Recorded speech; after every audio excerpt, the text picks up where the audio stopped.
Part 11. The policeman. One of the most commonly asked questions is, if spirits can see events before they occur, why don't they tell us what to expect? One must understand that spirit people can only tell us what they know and only what is spiritually correct to report. Although a spirit has attained a keener sense of awareness, James Van Praagh 116, and an expanded consciousness, it can give information only from the level of its enlightenment. Let me explain further. Earth is our schoolroom. We come here to learn various lessons, and these lessons vary for every person. Each of us incarnates at a different level of growth, and each needs to go through different experiences in order to gain wisdom and expand our awareness of the bigger picture of life. As Jesus said, "In my Father's house are many mansions." This means that there are various spiritual levels of existence. When we die, we enter a spiritual level that matches the thoughts and deeds of our earthly life. A spirit can give us knowledge only from the spiritual level it has attained. Moreover, in the spirit world, spirit people respect and adhere to spiritual laws. If they defy these laws, they would be going against the natural state of harmony and balance and would not be able to spiritually evolve. So instead of giving us answers to what might happen, they abide by spiritual law and allow us to make our own choices. As an example, if someone asks his deceased mother a question regarding whether or not he will marry, there are two possible responses. First, the mother might be aware of the requested information and impress my mind with an answer. On the other hand, if a marriage is a karmic lesson for talking to heaven 117 her child, the mother will not want to compromise the child's spiritual growth by giving an answer to an upcoming karmic test. An individual must go through the human experience alone. Even with our guides and angels, we must make our own decisions based upon our own awareness. One could say that each of us is constantly being put to the test. The following reading is a wonderful example of how a spirit might not be aware of something in earthly life but is now able to see certain details of a future event. Let me stress that this is usually not the case, but as you will see, it is amazing when it occurs. This session took place within a group setting. I went to a lady in the room and tuned into her grandmother, who was standing right next to her. The grandmother came through with strong evidential information. She related how she died and commented on some new pillows on her granddaughter's couch. I thought it was a complete reading until something very strange happened. "Caller, do you know someone on the earth by the name of Joanne?" She began to think and could not recall anyone in her life with that name. So I continued, "Well, there seems to be a man standing next to me who insists you do." She still could not recall anyone. "He talks about a motorcycle accident.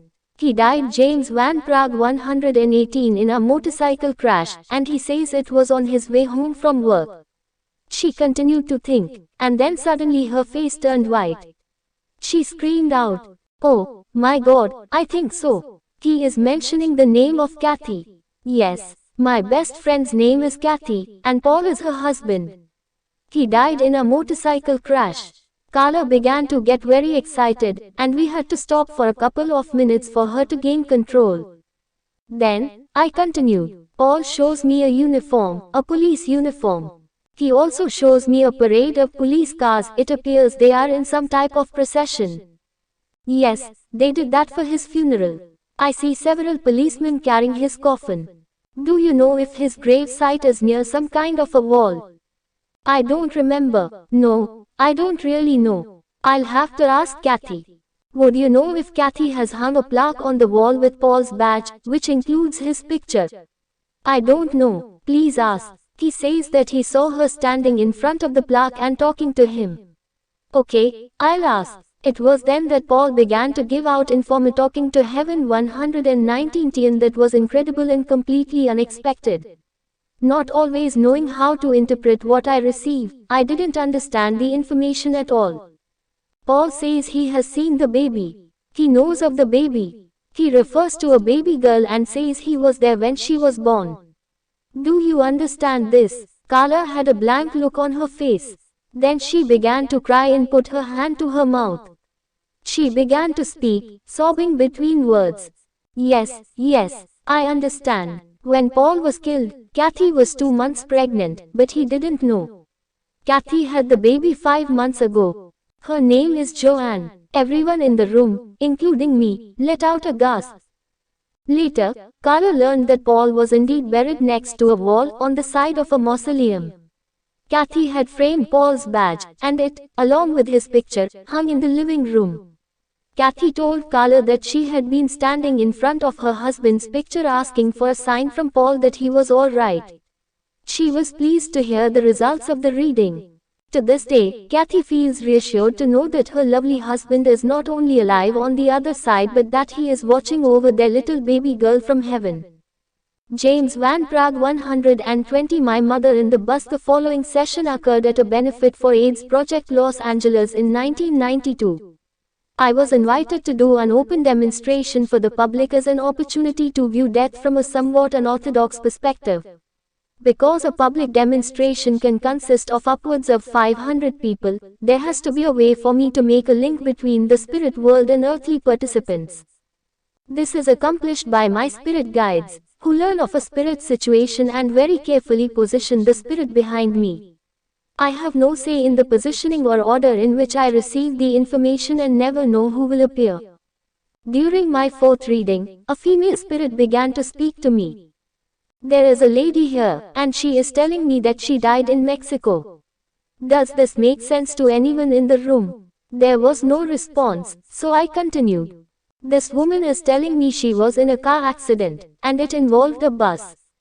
Yes, I believe she crashed into a bus. Does that make sense to anyone here? Again there was no response. It is rare when someone in the room does not recognize the information. When it does occur, I find out later that someone in the audience recognized the informer talking to Heaven 121 but either the person is too shocked by its accuracy and does not want to be exposed in a public forum, or the information cannot be interpreted correctly until the event is over.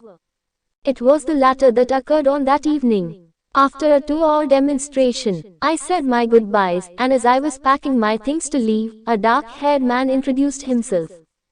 Excuse me, my name is Ed Auger. Hi, can I help you? I replied. I was just wondering if the information about the lady in Mexico could have been for me. My mom died in a car accident in Mexico, but it wasn't with a bus. It was with a truck. I told him, no, this lady was clearly showing me a bus.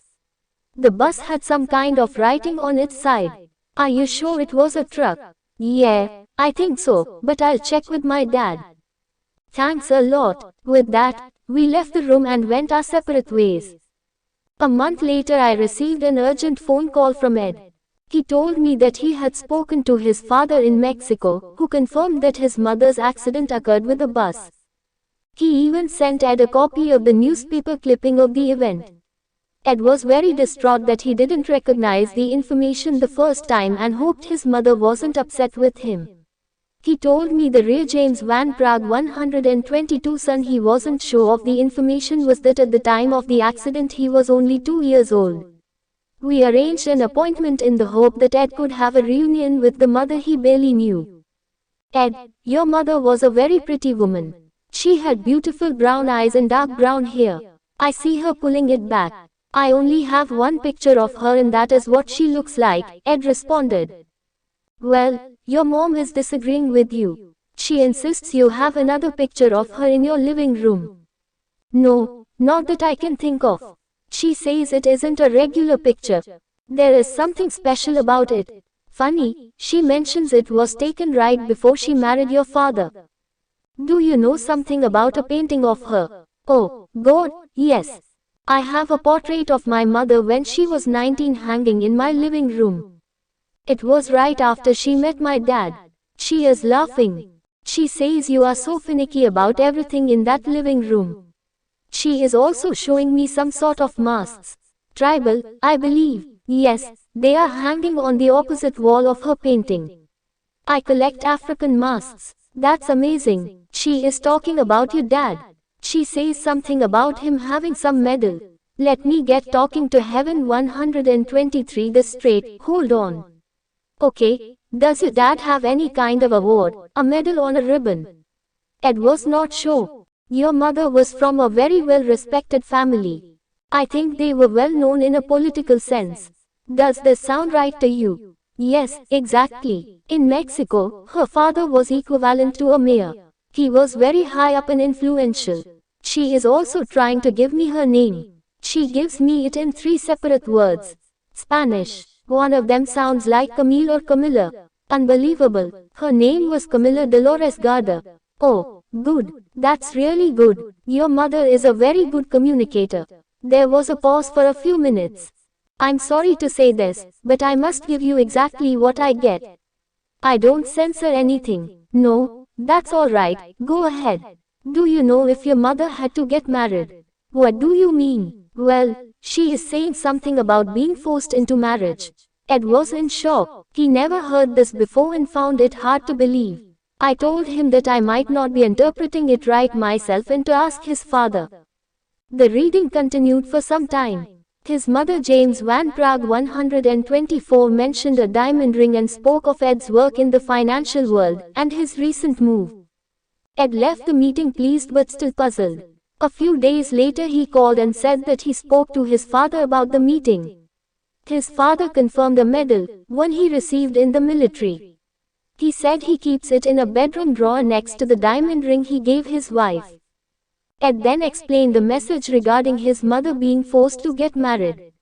It turned out that Ed's father remarried 2 years after his mother died. Ed's father told Ed that he had to marry this woman because she became pregnant, and it would ruin his family's reputation if he didn't.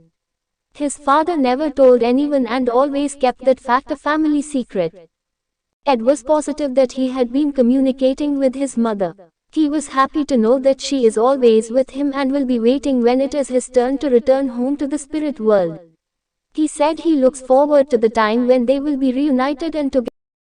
Soulmate, this is a part of Zindagi Ki Roshni consultancy.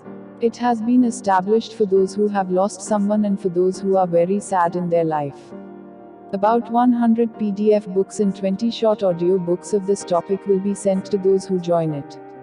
This data will be sent to their email or WhatsApp. If you want to join this organization, then please send WhatsApp message to this number.